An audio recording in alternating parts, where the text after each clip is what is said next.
তুমি জানো, জীবনে কিছুই সহজে পাওয়া যায় না। যত বড় স্বপ্ন, তত বড় ঝুঁকি নিতে হয়। নেলসন ম্যান্ডেলা বলেছিলেন, নিজের সামর্থ্যের চেয়ে ছোট কিছু নিয়ে কখনো সন্তুষ্ট হয়েও না। জীবনে সবাই তোমাকে বলবে, নিরাপদ কিছু বেছে নাও, পেছনে ভর করার মতো কিছু রাখো। কিন্তু আমি বলি, যদি পড়ে যাও, পেছনে না পড়ে সামনে পড়ো।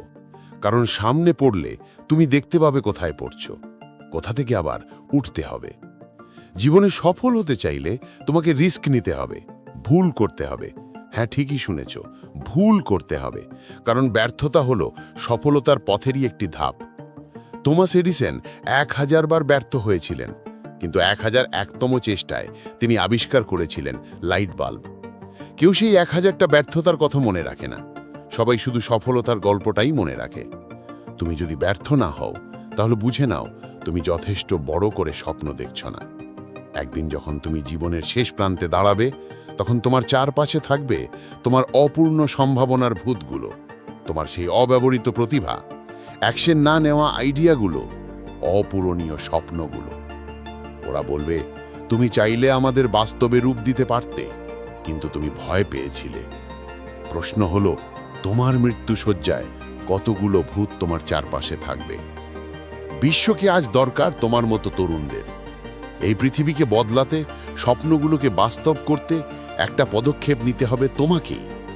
তুমি ধনী হও বা গরিব, তোমার হাতে আছে কিছু না কিছু, সময়, ভালোবাসা, মেধা, ধৈর্য, যাই হোক। প্রশ্নটা হলো, তুমি এটাকে দিয়ে কি করবে?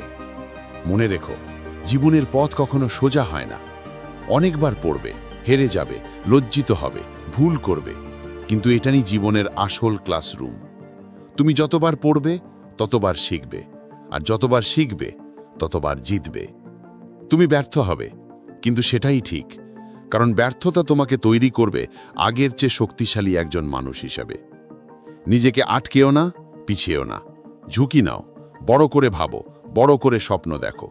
আর যদি পড়েই যাও, তাহলে পিছনে নয়, সামনে পড়ো, কারণ পড়ে গিয়েও সামনে এগিয়ে যাওয়াই হলো সফলতার আসল গল্প।